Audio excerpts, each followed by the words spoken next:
And we are live. Welcome back to the RINO podcast. Patreon.com/RINOpod. Patreon.com/RINOpod. Only $1 a month. We are back from summer hiatus.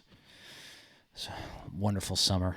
Just did a good episode on, call it cringy conservative influencers and really social and dating issues, right? I mean, we kind of run the gamut on the Patreon where we are as conservatives and where we should be and what's the better way to present what we believe and what's fulfilling and what's vapid and meaningless. And go on over and check it out.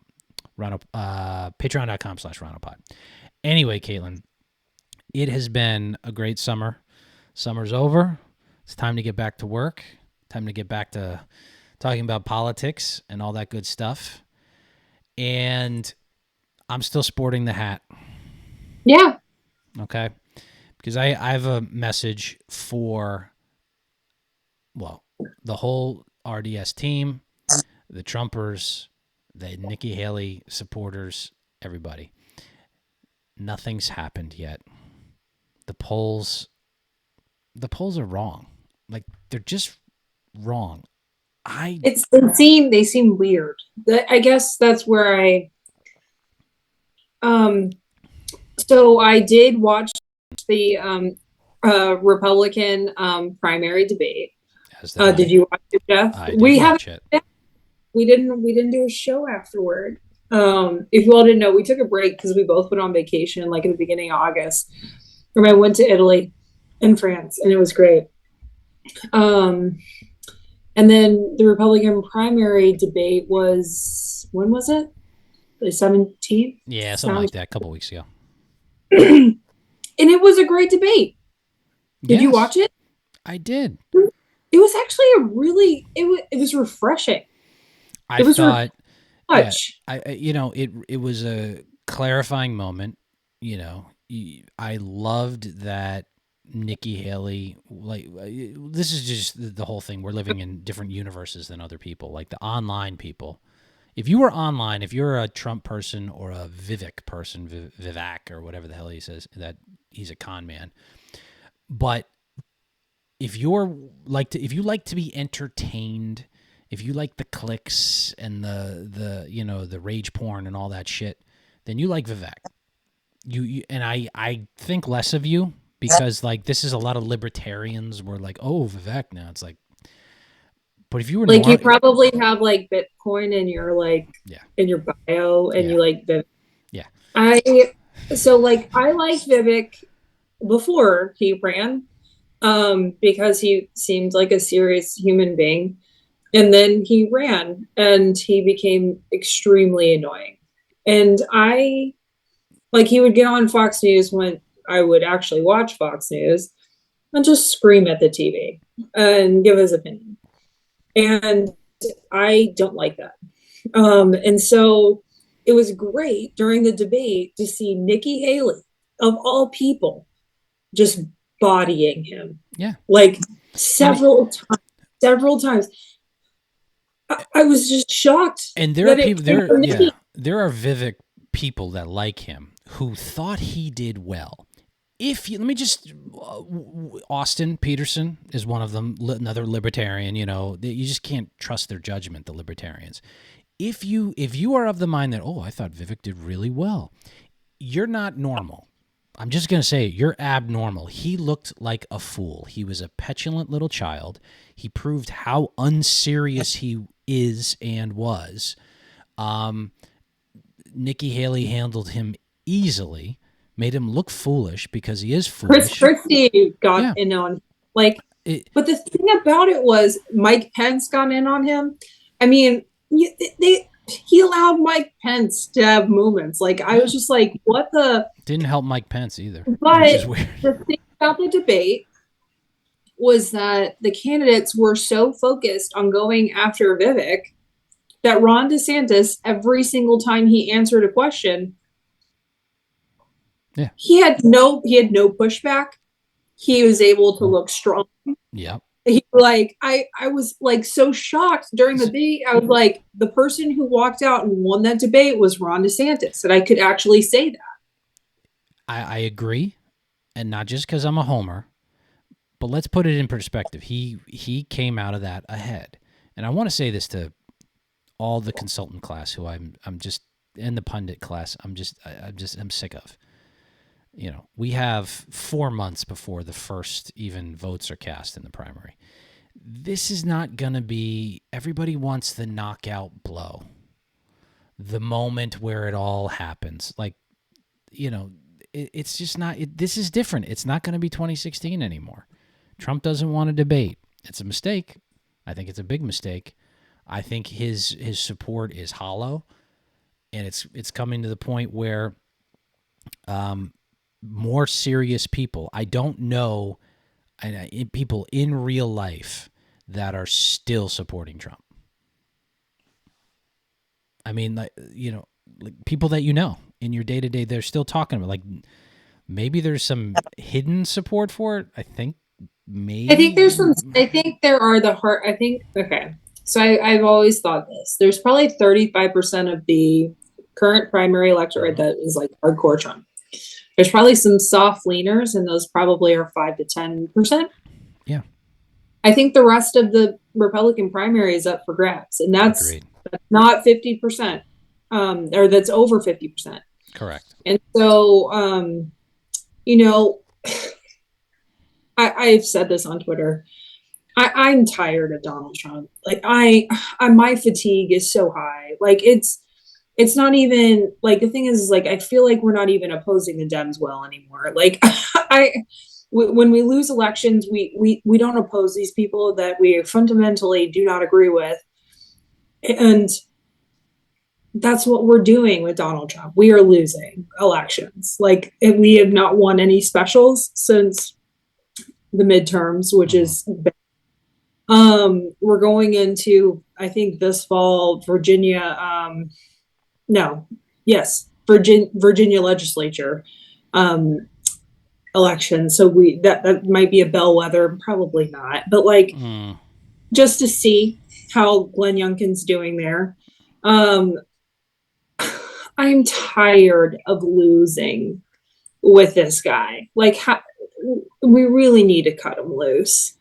And it's just tiresome. Like I think of him taking up all the energy in the room. And it was nice watching the GOP primary debate without him on the stage. It was nice to have people actually discuss policy, because that stuff affects you and I.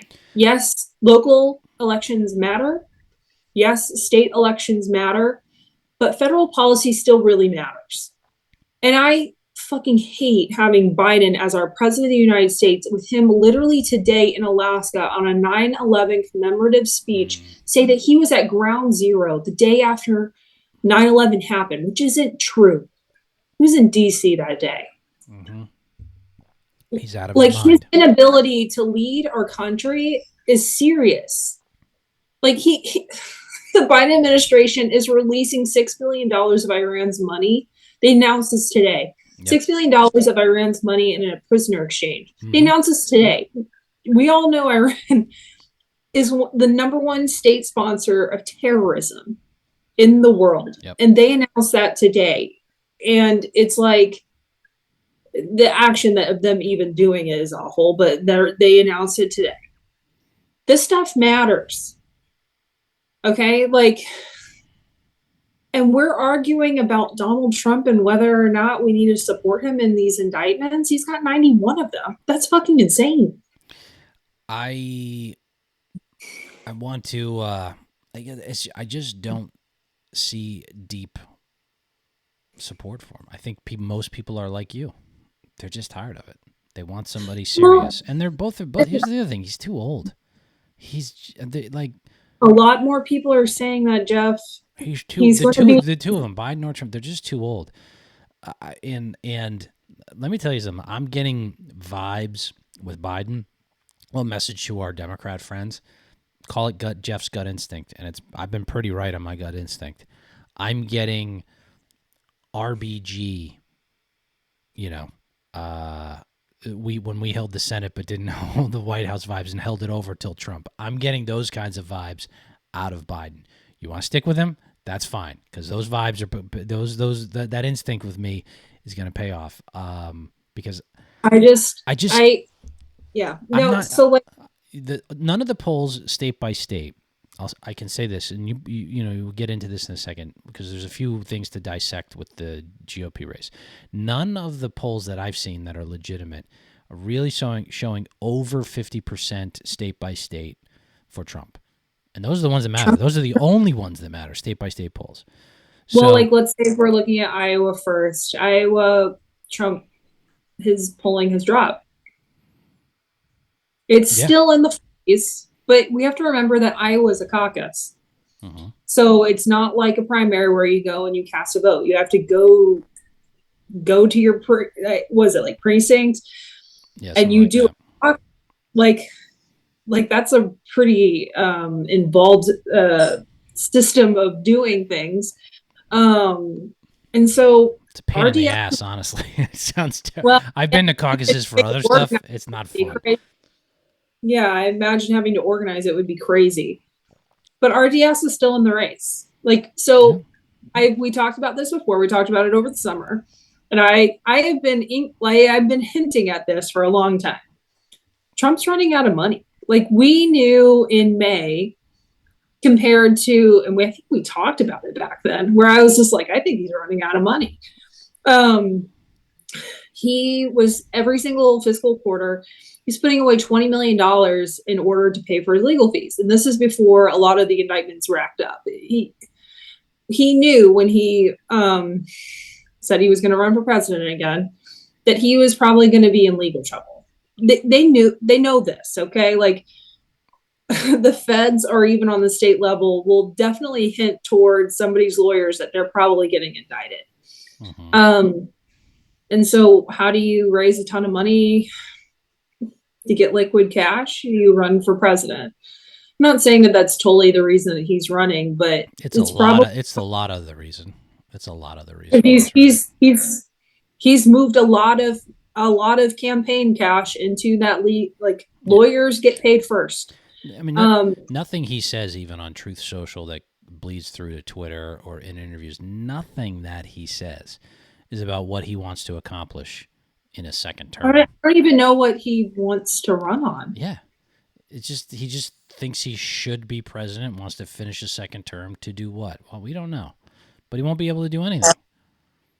Right. It'll be a disaster. No, look, something. If he wins, God, I mean, Biden sucks, and I think that Biden would beat Trump in another matchup. Yeah, he's a walking corpse, and he'd beat Trump. But I'm over the baby boomer generation. I just move on. Go, Mitch McConnell, go away. Wow. Biden, go away. Trump, go away. Like, McConnell can't. I mean, come on, Kaitlin. You've seen the clips. It's like so here's my nuanced take on what's going on with Mitch McConnell right now. Because again, I'm from Kentucky. Okay. So right now, Andy Beshear is the governor of Kentucky, and he is a quote unquote moderate Dem. I have never known Andy Beshear to ever be a moderate. What he considers moderate is him in front of the cameras, keeping his mouth shut and not saying stupid liberal shit to the cameras. Okay. He's figured that out, because him doing that would piss off everybody in Kentucky. Before you continue, that is a step above our Massachusetts Democrats and elected officials. I mean, I'm not saying policy-wise. Maura Healey's been causing some issues with the immigration stuff on the Cape. Yeah. So been hearing about that. Anyway, getting back to Kentucky. So the Kentucky legislature, which has a Republican supermajority. And again, when I was young, Mitch McConnell has actually been senator of Kentucky since I was very young. And he was judge executive for Jefferson County before, which is the county that I am from. They passed a law saying that, let's say Mitch McConnell retires. He's a Republican. The governor, regardless of political party that the governor is, would have to appoint somebody out of three, like a selection of three, of the same political party as the retiring senator. So Oh, the I Kentucky didn't know that. GOP I didn't know that that was a law. I thought they would could. give Okay. the governor a list of three, and the governor would pick from that list of three. Huh. Andy Beshear has refused to say that he would appoint a Republican. This is actually causing a little bit of drama within the state of Kentucky. Time out. But you said the law states that that he must select from one of the three of the same party. Yeah. So he'd be violating the law. Yeah. Well, okay. So he thinks that this law is unconstitutional. He has mentioned such. I've posted on this. He's signed his name off it. He thinks that this is unconstitutional for the Constitution of Kentucky. And that's kind of making some waves. So Andy Beshear has actually a decent approval in the state of Kentucky because a lot of ancestral Dems that are now Republicans think that he's okay because he hasn't ruffled feathers. But now he's kind of ruffling some feathers because in the state of Kentucky also there's been a lot of drama with public schools recently. And it's not like with Bevin before. Sorry, we're getting into Kentucky politics. You're from Massachusetts. It's not like with Bevin before where he pissed off the teachers unions, and that was the reason why Andy Beshear won the governor's house, because Matt Bevin was just pissing off the teachers union. So he pissed off the state, and it was a very close race actually, and all of that. So I think Andy Beshear is making a lot of stupid political moves right now. We'll see what happens there, but that's one of the reasons why Mitch McConnell is not retiring, is because Andy Beshear is threatening, or not threatening. Like, look, there's not saying that he will put a Republican in place. He would rather hold the nomination and let it play out in court. Like he's threatening. There's not much, like there's nothing urgent. You know, the GOP holds the House, Dems hold the Senate and the White House. It's not like anything's getting through. It's not like anything's getting through that there's a need. My other tidbit on this is I know that a lot of people want Mitch McConnell to retire and step down. My big thing on this is who comes next after Mitch McConnell, and we all know that that's probably John Thune of he's North Dakota, right? Dakota, yeah, yep. North or South? One of the Dakota. Does it matter? I like Thune a lot.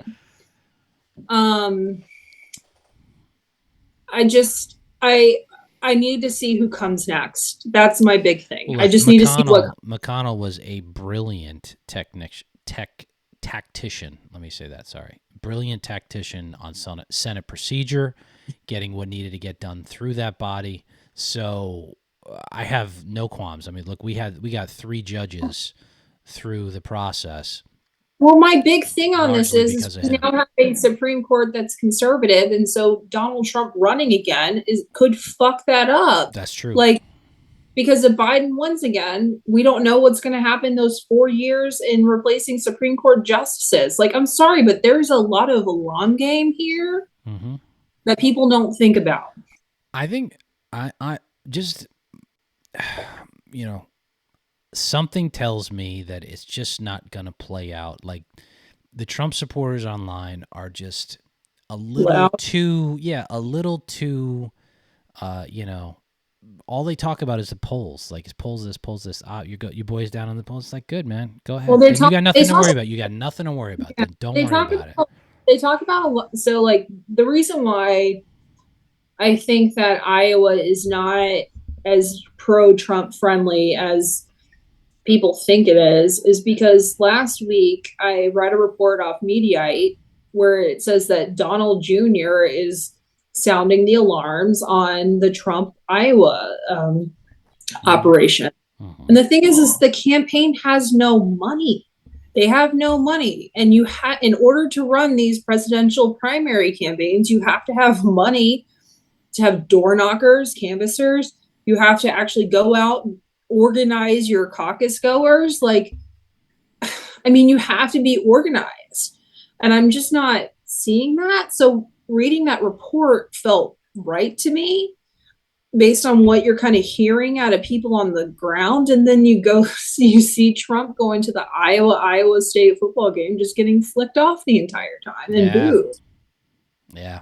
And then there was I actually listened to the Dem strategists that were at the game.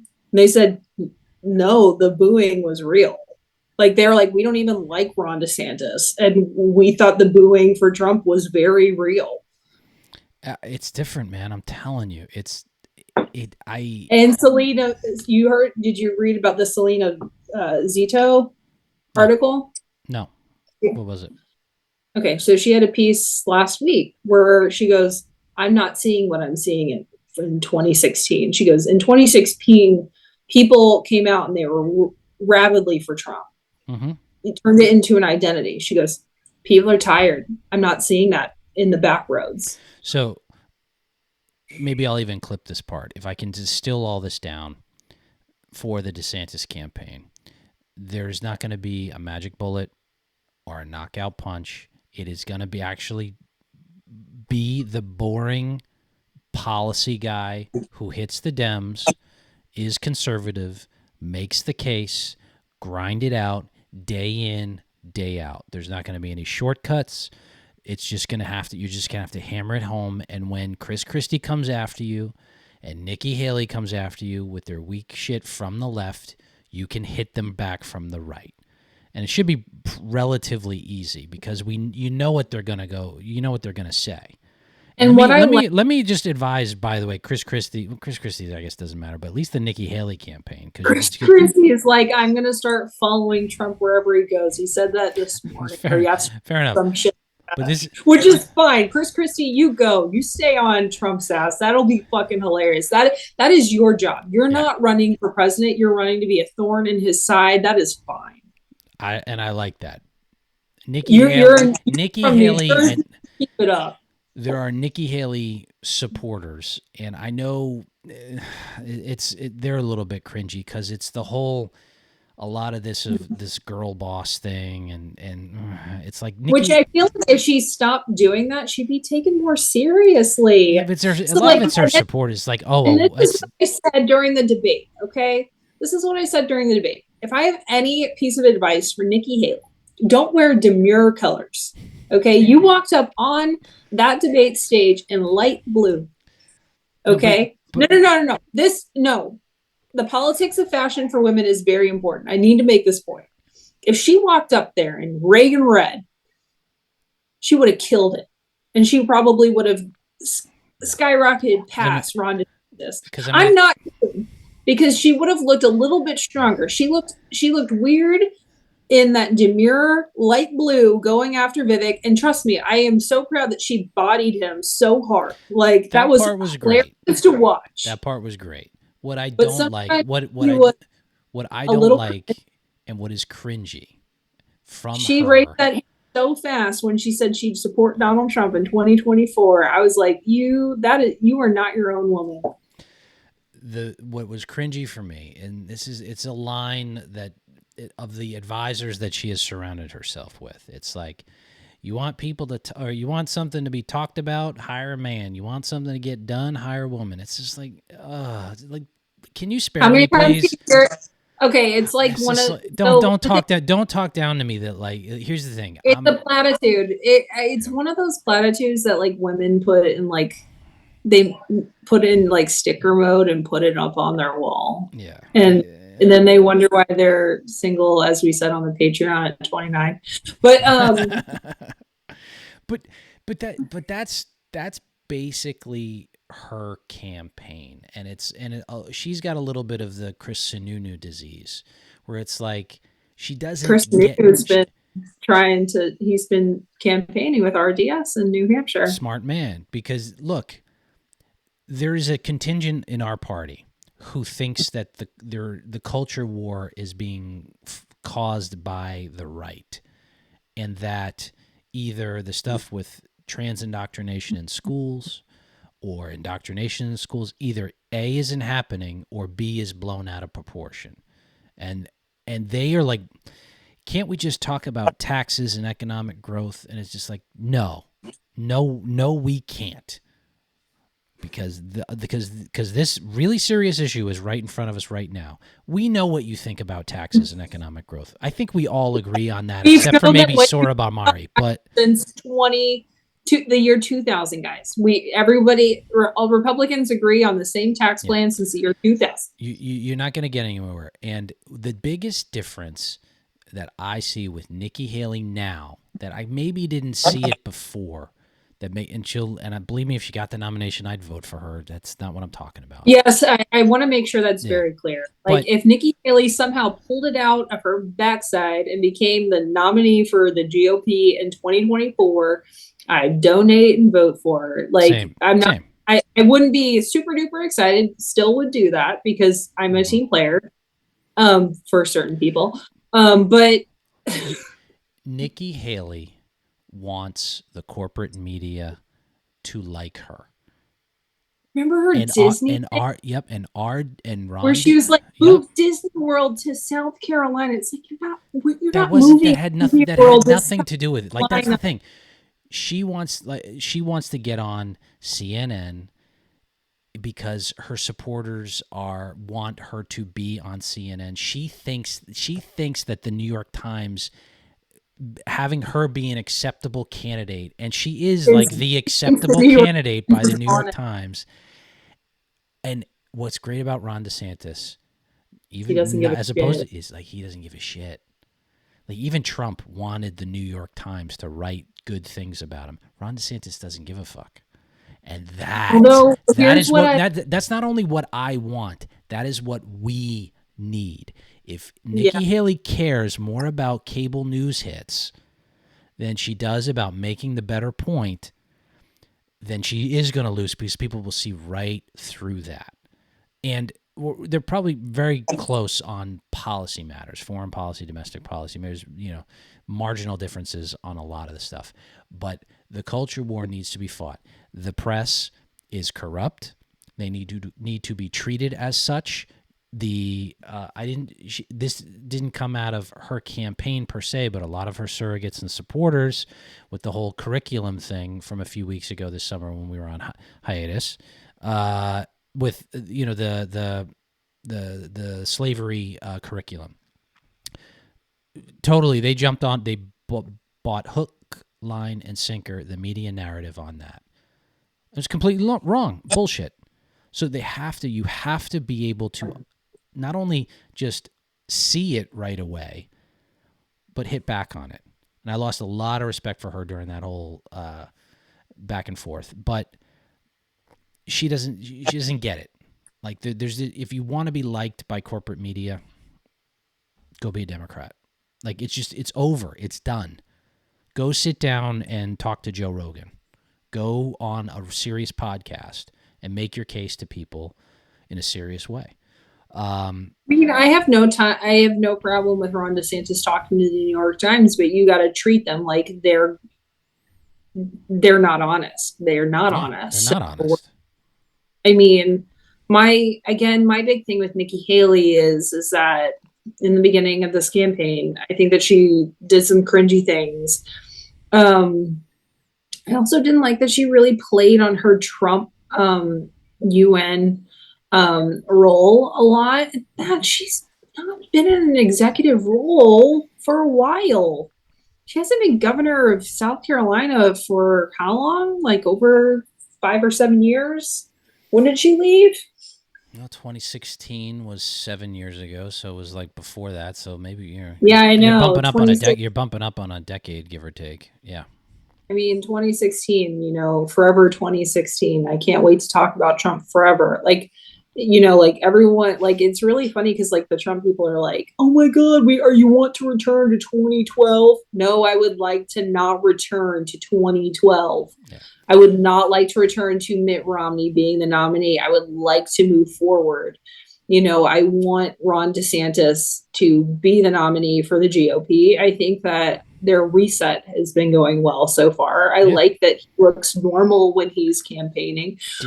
All I wanted him to do, I want him to go to Iowa. I want him to take pictures with everybody and show essentially campaign like you did in Florida, where you're just so proud of everything that you built in Florida and all of that. That's what I wanted you to do in Iowa. That's what I Brag wanted about to it. do and Brag brag about about, it. Grind it visit, out.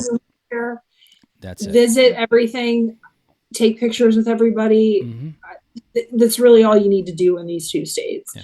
Trump's not doing anything. He can't do anything. I'm sure that his legal counsel now has him by the balls and won't let him go on TV, hardly lets him go on True Social, because him talking gets him in more trouble. And so that's probably another reason why he doesn't want to debate, is because I assume that he would get on that debate stage and he'd get another indictment for saying something stupid. Like, I mean, Well, who knows? I mean, yeah. but like, let's be for real. Would you be, if you were a lawyer, would you sign up to be Donald Trump's legal counsel, Jeff? No. Tactically, no. Tactically, though, if you want to be president of the United States, not being on those debates is an error. Like, look, I'm glad he's not. Okay, because it helps DeSantis. They're better conversation. Like, it's also But better. God, it's just so nice not having him on stage sucking up all the air. well, I would prepare for your bubble to be burst on that, because I think it's a major error for him not to do that. And that's where he shined, was in those debates. That's why he He's became not going to president. do it. The reason why I don't think he's going to do it, because in order for him to get on the debate stage, he has to sign that pledge saying that if he lost, he has to support the nominee. And he's so petty that he's not doing it. Interesting. Well, all right. Yeah, there's a stipulation. Like, all the people on the debate stage had to sign saying that they would support whoever is the 2024 nominee. Interesting. Yeah, I'd sign that. All right. More to come on this, obviously, and as the weeks and months develop. Next up, there is a ballot measure going to be on the ballot for next year that is about rent control, and in Massachusetts. And the progressives, the far left, the commies, Mike Connolly, out of Cambridge, has sponsored this. People's Republic of Cambridge. People's Republic of Cambridge has sponsored this bill, and they're making it a democracy bill. Then what it says is that every community can decide for themselves if they want to implement rent control. Now, the reason they have to do this ballot initiative is because on the books in the state of Massachusetts, the Commonwealth, we have a law saying that statewide cities can't do that. And we have done that for a reason, because rent control is poverty-inducing. It keeps people poor. It shuts down new construction, which creates jobs and economic activity and makes us overall, as a Commonwealth, as a state, less competitive and poorer. And that's what these people want. They want you to be poor. They are the party of poor people, because they want to keep you poor. They want to make you poor if you're middle class. If you are rich, they want to make you poor as well. They believe in equality and equity, and you will all be equally poor. Okay? That is the future that Mike Connolly has in mind for you. And people need to wake up and realize that this stuff is going to just start to seep through. Okay? And there will be some hit back. Stay tuned on that one. But this is a terrible, terrible, terrible idea. And you have dopes like Jim and Marjorie, this week talking about how, well, it's just a thing about democracy.